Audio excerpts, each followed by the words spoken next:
Welcome to the Second Press podcast, a wine-ish podcast hosted by Brad Horn and Dan Kirby.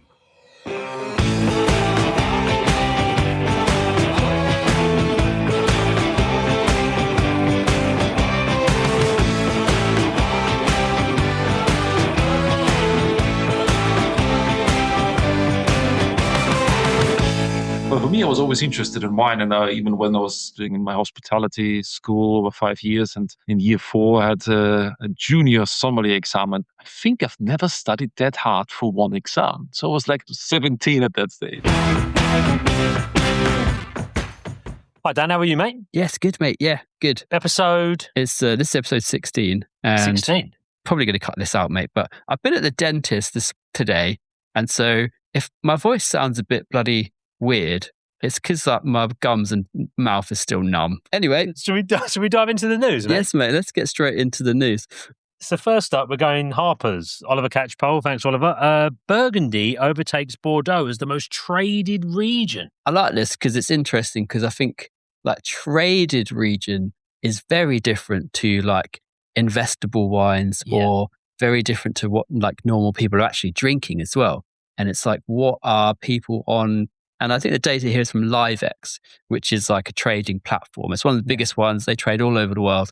And so I worked briefly for a biz that was sort of part of working on LiveX and buying and selling stuff. So I've sort of had a bit of dealings with the platform. Okay. And there's lots of like brokers who will like list loads of interesting wines and then make a small margin and sell it to other people. So it's quite like an insular sort of system of like trading wines. But at some point within the chain, someone's got to buy that to drink it, right? Yeah. And LiveX produce all manner of data.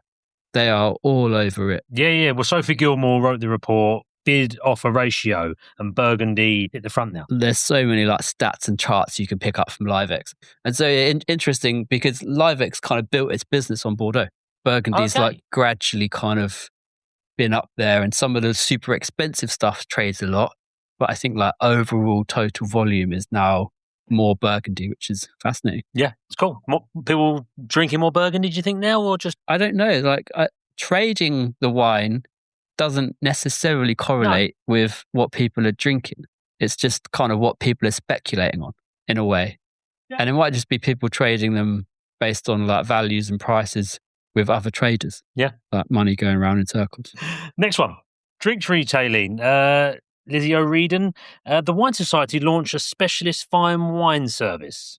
And this kind of feeds into the same thing. Like, are people drinking fine wine? And, you know, LiveX is saying they're trading loads of Burgundy, but Wine Society are at the front end of actually getting people to drink and buy the stuff. Yeah. So, like, having a specialist who is just doing fine wine makes a lot of sense to me. Because I think over the last few years, Wine Society range is massive, isn't it? Yeah. A lot of fucking wines. But they do a lot of own label stuff. And like the Wine Society is best placed for wines for like 10 to 15 quid in the country, I think. Their fine wine stuff probably doesn't get as much exposure as it should do because they have a lot of cool stuff as well. And they really do. And Pierre Mansour, who's the director of wine, said that they obviously sell wines at £7, but they sell wines at 700 and everything in between. So it's just like getting people these right bottles. As you said, some of their own label stuff around 10 to 15 quid is fantastic value, but they have these ways into some of these big producers and you get some of the most amazing bottles of wine. Amazing, like little small parcels because they're so well respected and so well known. All the buyers are so cool. That like, if you're a little independent winery doing some really interesting stuff, they're like, well, actually, I will give Wine Society a library release of 50 cases of something. Yeah. You know, other independent wine shops or other online places might not get access to those little like secret releases. Yeah. No, Alex Turnbull is the new head of fine wine. So yeah, look him up. Rock and roll. And the last one is about Chianti Classico. It's drinks business on why a Chianti Rosso matters now. So the DOCG have said we can have rosé now. It's interesting, isn't it? It's sort of indicative of a whole load of things. You know, the Bordeaux Claret stuff that we were whacking on about recently, that's just a wine region pivoting to say, actually, what can we do to try and make wines from our place a bit more interesting? You know, like there's all sorts of stuff. They allowed Prosecco Rosé ages ago. Yes, and they did. And that that's absolutely boomed. It is 60% Sangiovese. So obviously, normally Chianti Classic has to have 90%, 95%. So 60% is quite a low. But does that mean like it gives you a better outlet for some of the other white grapes? Because Provence is a blend of sometimes red and white grape. Yep, roll and stuff. Yep. So they might be able to say, actually, you know what, just put a bit of Vernaccia in there or some other grapes, pad it out, or even a way of using more local grapes. Indigenous varietals, yeah, that actually might really work. Yeah, I'm watch this space for me. I'm intrigued. What sort of style do you reckon they'll be doing? Because it would be really like, a region like Chianti to go, right, yeah, sure, you can do rosé.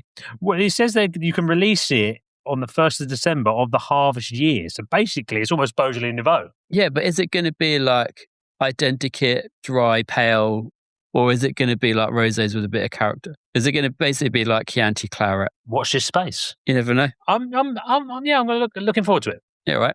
I bet you anything, next summer there'll be a big Chianti rosé tasting in town that we get to go to. That'd be a good day out. Should we go to the interview, mate? Yeah, I mean, good news feeding into the interview. Because Stefan, master sommelier, we talked to him a bit about fine wine. We talked to him a bit about the manoir and fat duck. So this all feeds in brilliantly, mate. You're doing a good job at producing the podcast, mate. Thanks, mate. I'm trying to get a good guess. Trying to tie in the news all makes a lot of sense. Honestly, it doesn't just happen, guys. Doesn't just happen, no. Enjoy this one with Stefan. It's a good chat.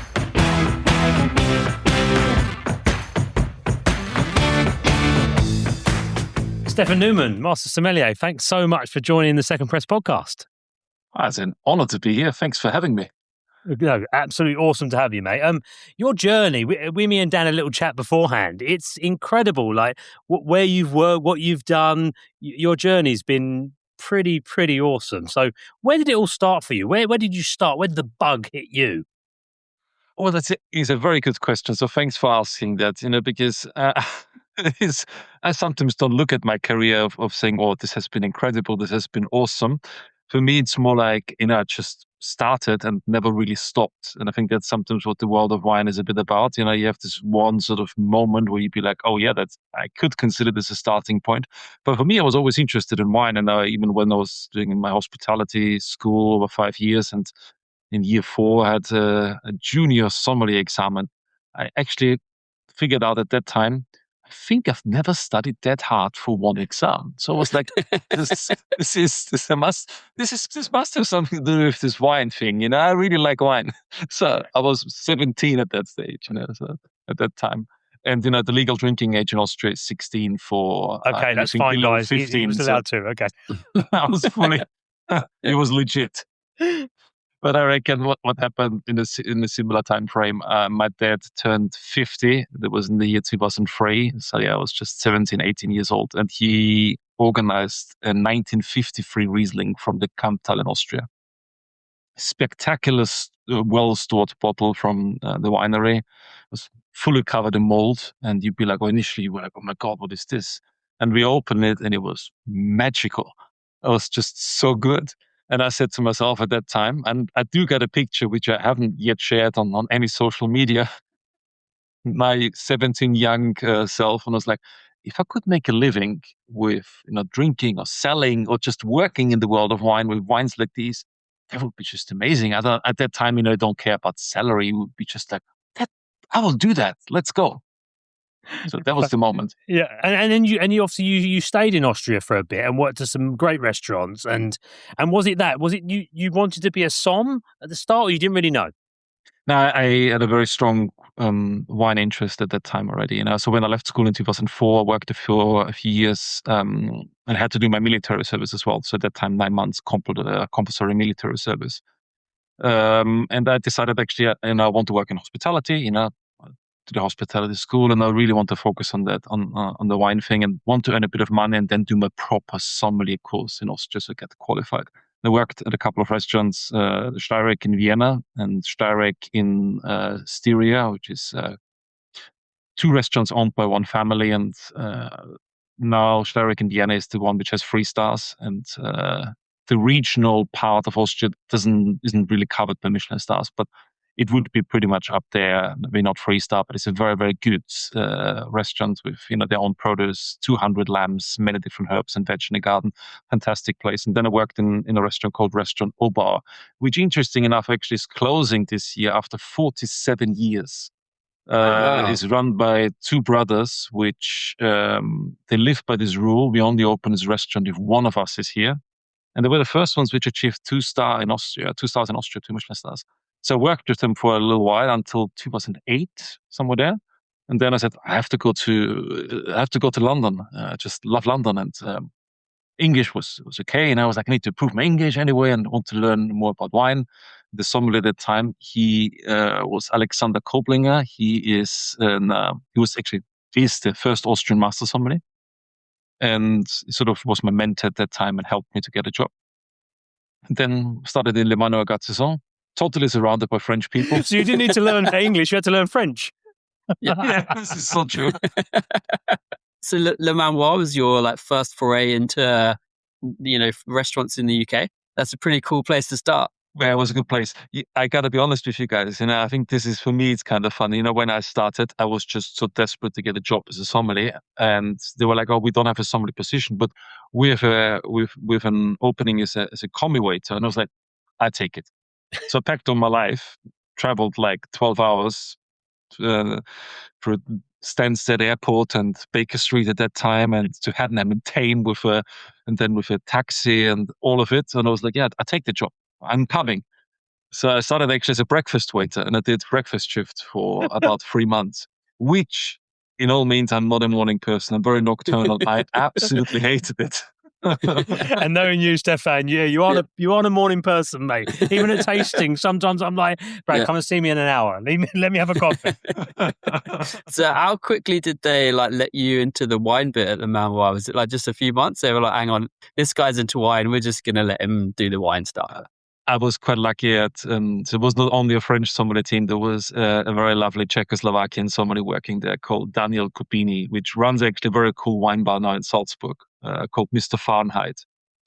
And he actually is the one which backed the head sommelier, French head sommelier, saying, we need more diversity in the team. We need something else than just French. And somehow the head sommelier at that time, he was open-minded, and he was like, yeah, let's give him a shot. And it was not easy, I don't want to lie to you. And I was like, it was first proper exposure to an international wine list. Nevertheless, very French driven, but I never worked in wine outside of Austria, so there was quite a shock to the system. But I was just thankful and grateful to be given the chance, and I gave it all. But besides of that, I didn't have any more breakfast services to do, because getting up at 4:30 in the morning, it was not fun, And as a sommelier, you start at 9, so easier. Before we move on, what was your favorite breakfast wine? Such a good question. There's a few things which I would say work really well for breakfast, because at that time we had a whole leg of an jamón ibérico on the breakfast buffet, which generally got absolutely butchered by everyone who came at 7:00 and was trying to carve it up. But sherry would be amazing with this, hands down. Just go for it. Any sherry. I would normally say Amontillado, or also pick your favorite bodega, off you go. It's a great way to start the day. You might need a little siesta in the afternoon, and at that time, because I did a bit of in-room dining for the breakfast service in the first 3 months, I always served Raymond Blanc breakfast, and he absolutely loved wines from Jura and Savoie. So I was like, they are quite light, delicate styles, even back in the days with Pinot, Chardonnay, some Trousseau, and I was like, what? If you have to have wine for breakfast, maybe a Trousseau. Maybe a Pinot, Why not? Yeah. Love it. And then obviously that bug's hit you then, and you work at some other restaurants. But then when's the light bulb moment? I want to be a master sommelier, or was it you just kept going and that happened, or? No, actually, it really hit me after Le Manoir, because I stayed for about 2 years, and I had a chance at the time to, for whatever reason, this happened. Sometimes it's just pure luck in life. There's no logical reason behind it. There was an opening at the Fête Lac in Bray. And I went there for an interview, and the head sommelier at that time was Turkish, Isabel, who now runs La Bombe by Trivet and Trivet. And Austrian, Turkish, despite what the world sometimes thinks, we love each other. We have a lot of things in common. Cultural speaking, I grew up with a lot of Turkish people in Austria. So I had a bit of an understanding. He spoke a little bit of German. We naturally clicked. And I was like, at that time, he was already MS. It was the first Turkish MS. I was like, I'm going to do this. And in fairness, WCT courses were just too expensive. I couldn't afford them. So I was like, let's give this summary thing a try. Also, we have form on the show for telling everyone to skip the WSET classes anyway. No, I did my WCT as well, and more in spirits than in wine. But at that time, it just seemed the logical thing to do. It was working in the restaurant, and there was a great team at the Fat Duck. It's a wonderful French guy, 2 French guys, which I'm still a bit in touch with, a Danish one, and a Polish chap. And we consistently ask each other a question. And for me, it was 2010 really was the starting point when I started at the Fat Duck. I did my introduction and certified in 2010. And I very quickly moved on to the advanced in 2011. So I did this like sort of in 1.5 years, which is, but even by today's standards, is very, very quick. But the only reason why I could do it quickly was because there was just fantastic people working in this place, which, we're not all best friends, but we all had a common goal. And that really helped. And if you work with great people and you share information, I think everyone lifts each other a bit up. And some people are better in that subject and some people are better here. You just naturally become, we were like machines when it came to theory. It was just so good. It was just naturally good, talented people, which were open-minded, sharing their knowledge. And that is when you've got a great team, you're always like pushing each other. And as you said, some people are better at other things, but you sort of push them to do that better. And they're like, how do you do that? You want to push me. And you keep just pushing each other. It's like when I watch like the Olympics and you see like 3 or 4 great sprinters and they're all pushing each other for that like end goal to get to the finish line, but they're all push each other just to be that bit quicker, that bit better. Yeah, it's absolutely like this. I fully agree. The thing is, this is sometimes very difficult to explain. If you are in competitive sport, even if you're a single person which is doing, I don't know, one Olympic discipline, you never train alone all by yourself. You always train with someone else. And I think sometimes this is what you underestimate with the world of wine. No matter what you do, no matter which exam you do, no matter how easy or how difficult it may see on paper, you're never going to fully train alone. You're going to have to share your knowledge with someone. Absolutely. So how many of you at the Fat Duck were studying for the advanced and the other levels together? All of us, yeah, actually. So the whole crew? The whole crew, yeah. Cool. It was 4 of us sitting at that time, the advanced. It was Rémi Cousin, Loïc Avril, Lukas, and myself. And 3 of us made it on the first attempt and 1 just half a year later. So we were like in the same boat. And I just then moved on fairly quickly after this because in 2012 I took a break. Because you not instantly can move on from the advanced to the MS. And then I gave my first shot to the MS in 2013, which was by all means a mistake because I had I think 5-6 weeks preparation time because someone dropped out and I picked up that spot and I was like, yeah, I'm going to do that. It's fine.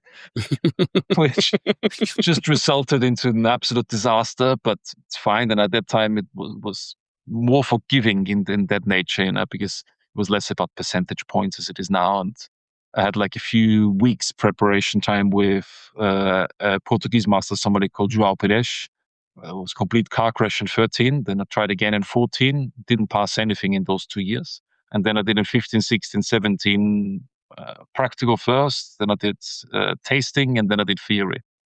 So 17 was my final year effectively where I managed it. What was hardest for you out of the 3? Theory by landslide for me. The main reason for this was just purely because I really struggled with time, to have enough time. This might be interesting, might not be interesting, but just going to tell it anyway. I took the last tube in Knightsbridge at 37 minutes past midnight, which basically got me to, at that time where I was living in Chiswick, at 1:10, 1:15.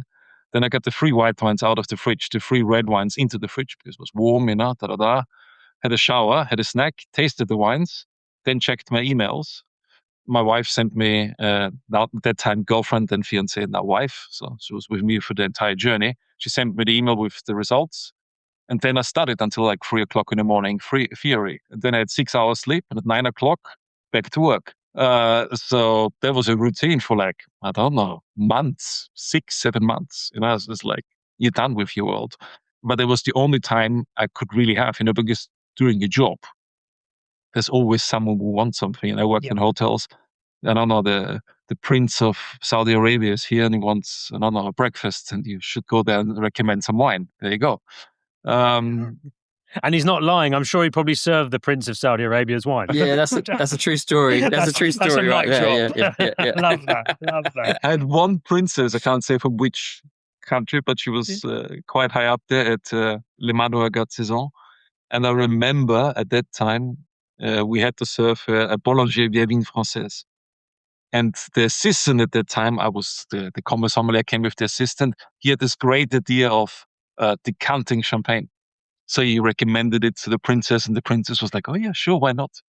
And we tasted it. We were allowed to taste it before we served it. And then after we decanted it, and it was completely flat. But Oh no. most importantly, she absolutely loved it. She was like, this is so amazing. This was before social media, and I really came out, but she took pictures and she was like, this is amazing. Thank you guys. You're great. So yes, the royalty is actually sometimes super easy to serve. Yeah, I love that. Love that. So when you pass the Master Sommeliers, what do you want to do then? What do you think? What was in your head? What did you want to move on to after that? I just wanted to sleep. Like immediately after that, I just want to sleep. So I give you an unserious and a serious answer. The unserious answer actually is I was so excited when I passed. I had this joke with my wife at that time about an Australian wine, which is more on the inexpensive side, with a kangaroo in the name anyway. Yeah. So I said to her, get that bottle. I've passed. This was our code word of saying I've passed. And I was so excited for like pretty much 36 hours. I couldn't sleep.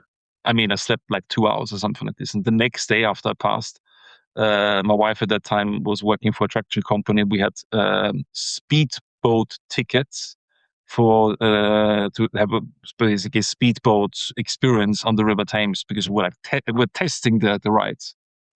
And I couldn't sleep. I was so excited. So after all of that, I sort of settled down a little bit, and I was like, you know what, whatever I do, as long as I can give something back to the upcoming generation of sommeliers, I'm happy. And I stayed for a few years in my job at that time, Mandarin Rental and Dinnerbehesten in Blumenthal. Loved that job, an amazing job.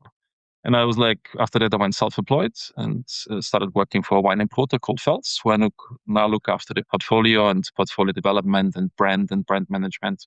Fantastic.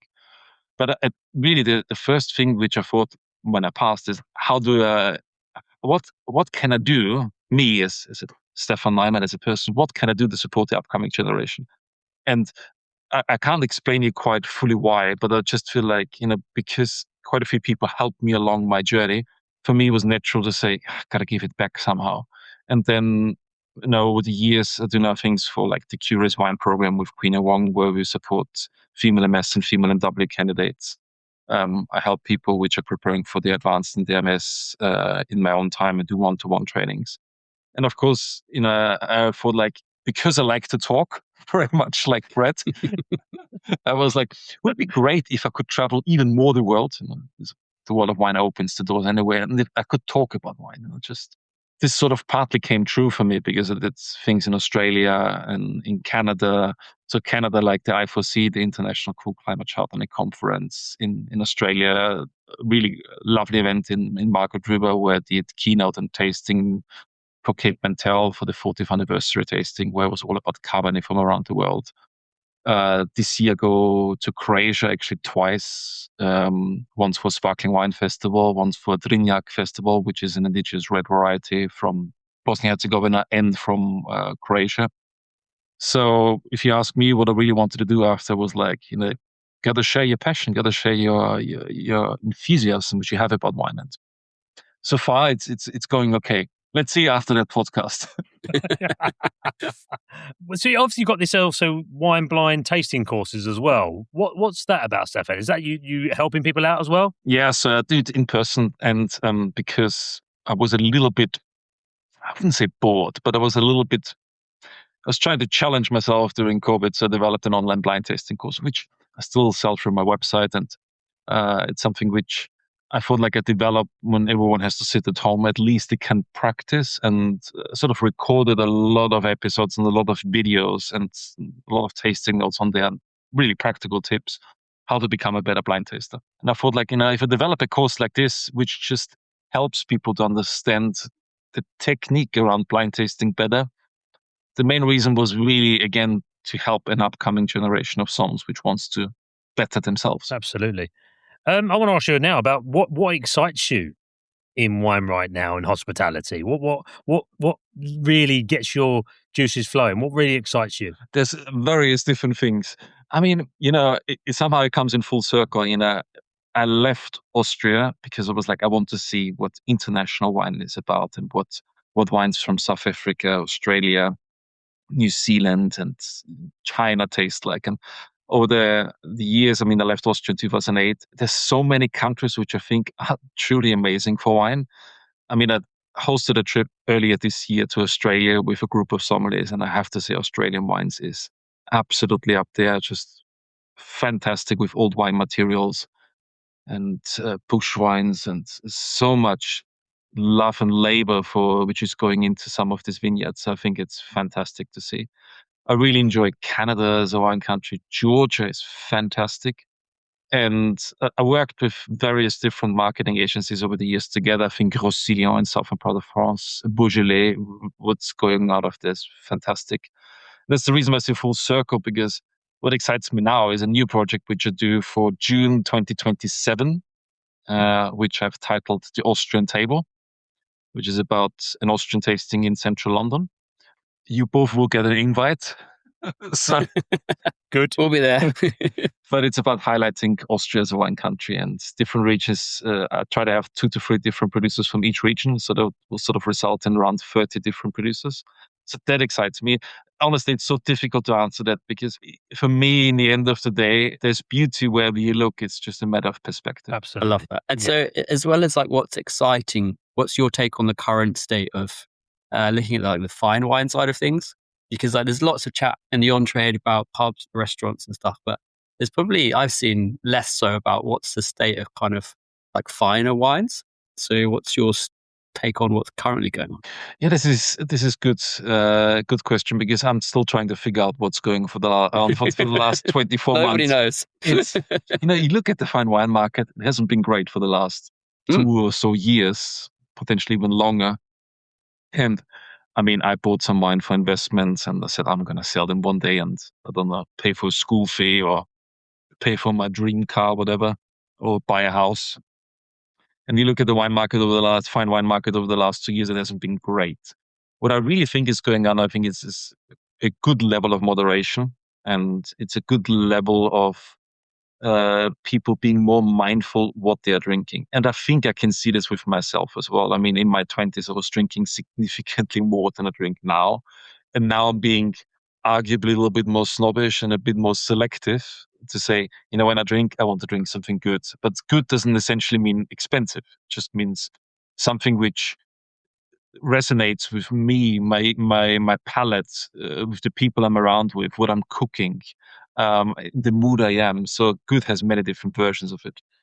So I think what's going on is just like we are all trying to figure out the world of fine wine is changing. The world of wine in general is changing, and the world of how much alcohol do we want to consume is changing. And I think it's positive more than anything else. It's not always easy because I think every week when we hear the news, there's one wine merchant which is struggling and closing down, and some others were saying, business isn't that good.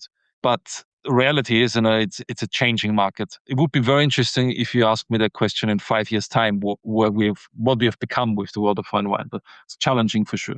Okay, August 2031. We'll ask you again, Stefan. Put it in the diary now. Put it in your diary now. Well, I'll probably see you anyway, because whenever we go to tastings, I always come to you and always ask. I say, I need 20 wines, Stefan, because I've got to go and do something else. And I end up having 50.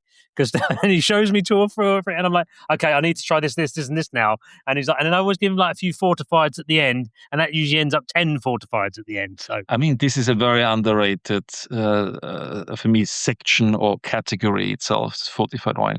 I'm actually planning with the brand management team at Fels to do a dessert fortified wine pairing for later this year. So we buy like 5-6 6 different desserts and have like 10 different fortified or sweet wines there. And we invite not many, I would say how many the office can fit, which is maybe around 20 or so. And we say, find your perfect pairing. We thought this works really well together. And I was like, we have the office very, very close to Cakes and Bubbles. And they have this amazing cheesecake. If you have not tried this, you've got to try that cheesecake. This seems like a very long-winded way of having an office afternoon full of sweet wine and fortified wine and cake. But you heard it here first, guys. We should get that invite in the post. All right? Fels have a cool portfolio of interesting fortified and like that style of wine. There's some really cool producers in the range. Yeah, and I think over the last years, what we've seen, it's my personal opinion, and a lot of people would say fortified is struggling, but there's some categories which do so well, like Tawny Port is outstanding. I mean, it's shocking sometimes to see how many of these 4.5 liter bottles we sell of Tawny Port from Graham's. I'm sometimes shell-shocked by the number.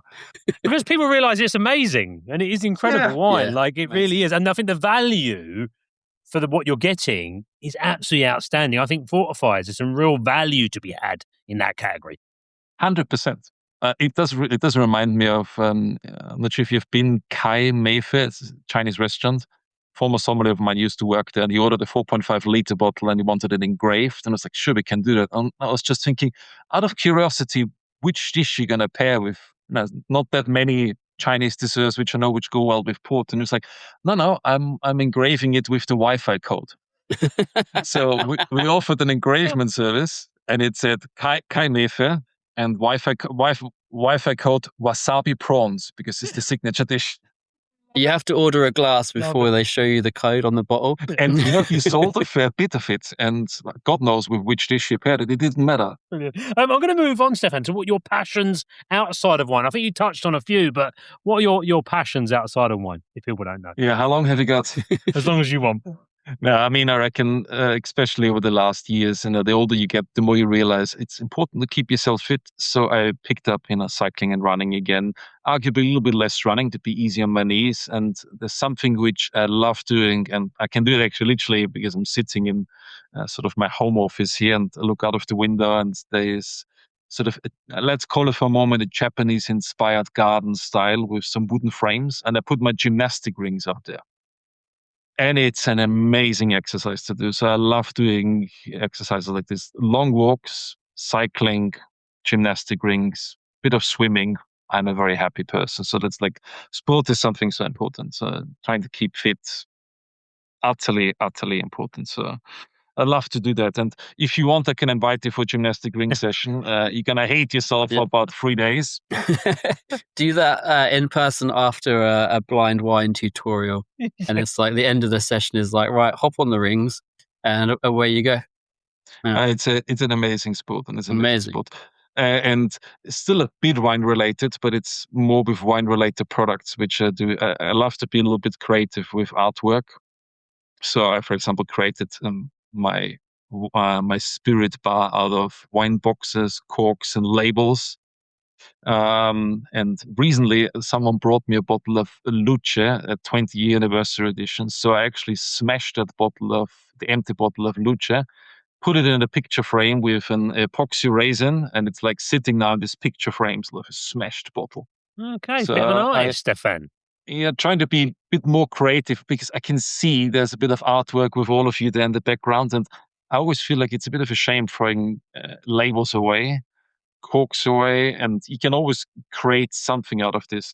So whatever I can do to be creative outside of with wine products, I normally do that. And so you're recycling as well, mate. So well done. I think there's something to be said for sort of creativity without any like purpose. You just do it for yourself. Just doing those things that look cool in your house, or like little projects. It's just it's a good thing. And I mean, in all honesty, actually, just going for me, I only have a small balcony, but going out there, and I have a great joy of looking after my little chili plant. So actually, looking after plants itself is great. It's like, sounds so silly, but I actually said to my wife, I think we have a problem because we've got more than it's 15 chili growing on there. We need to change the menu plan for the future. A lot of spicy cuisine. I love that. Yeah, it's going to be spicy. It's going to be hot from now on, darling. So there's loads of chili which we need to use. I've got another question before I let you go, Stefan. Obviously, being an MS, but this is more like, what is your favorite or go-to midweek pairing? So, like, it's the middle of the week. I just want this. Is what I love. And what would you pair with it? It's simple. It's either going to be dumplings. Could be a variation of different dim sums, or could be a very nice marinated pork belly or pork chop. And that with a simplistic entry-level Grüne Veltliner is just absolute magic. And if you want to be extra nerdy and make your own turnip cake, which is a traditional thing at a certain period of time for Chinese New Year, normally make turnip cake. Turnip cake, freshly made. You can make a vegetarian version of it. You can add some Chinese sausage to it. Again, you have a turnip cake with a little bit of marinated pork belly. Experiment around with simple Chinese 5-spice, but you can buy it very easily. I normally go to the Four Seasons in Chinatown. It's not the Four Seasons Hotel, it's the Chinese Four Seasons. So top tip, they make an amazing marinated pork belly, so char siu. That with Grüne Veltliner, it doesn't matter if it's from Bachau, Kamptal, or Kremstal, or Treisenthal, or Weinviertel, but something sippy, fresh, midweight, amazing. Dan, next time you're in town, we're going to the Four Seasons Chinatown and we're getting that pork belly. Yeah, we're going to that. Yeah. Do the takeaway. It's a bit. It needs a bit of a lick of paint inside, but yeah, that's perfect. That's what I want to go. That's where I want to go. I love that, and that pairing as well. That's the pairing that only an MS would give. I think. Yeah. You know, like it's hideously specific, but actually brilliant. Yeah, don't overcomplicate it. Just go to any wine shop which has a decent Grüne Veltliner from any of the lower Austrian regions. Thank me later. Stefan, thank you so much, mate. We're going to thank you now and thank you for that tip as well. Absolute pleasure. Amazing. Pleasure. Great to see you, mate. Thank you so much.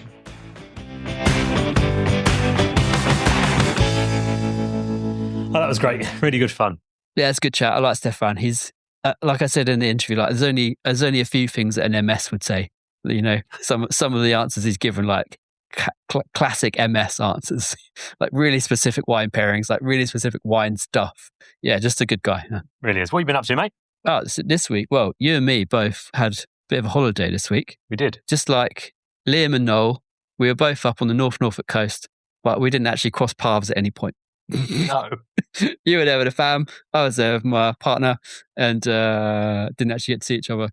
No, we literally were probably 10 miles away. Yeah, right close. So what I was up there for like a friend's birthday, and then the other day I was up there, I went to go and see Bert Blazer's place, the Chandlery in Wales, and had fantastic, really, really lovely lunch, like little small plates. And then I just got Bert to pick us a couple of wines, and he poured me a rosé Chacoli, which was like ever so slightly spritzy, lovely pale. It was a really hot day when we were there, so I had a rosé Chacoli, and then also his wine of the day was massive Maxim Grünhaus Magnum of Moselle Schloss Riesling, which was just absolutely delicious on a nice sort of sunny afternoon by the coast. We went to Wales and his restaurant was shut. Brilliant. Yeah, brilliant. Well done, Brad. Sorry, Bert. Yeah, sorry, Bert. To be honest, he still doesn't like me after the tasting. Yeah. No, I'm joking. What have you been up to? When were you up looking on the coast? Do you have much wine up there? Or?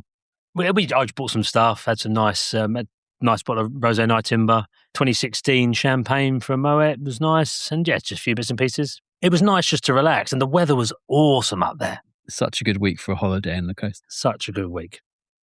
Before we go, obviously, we got Matthew Jukes, friend of the show, absolutely legend of the wine trade, passed away on holiday with his family. I'm not going to go into it too much. Just say we're super, super sad about it. And thanks for everything, Matthew. We're a superstar.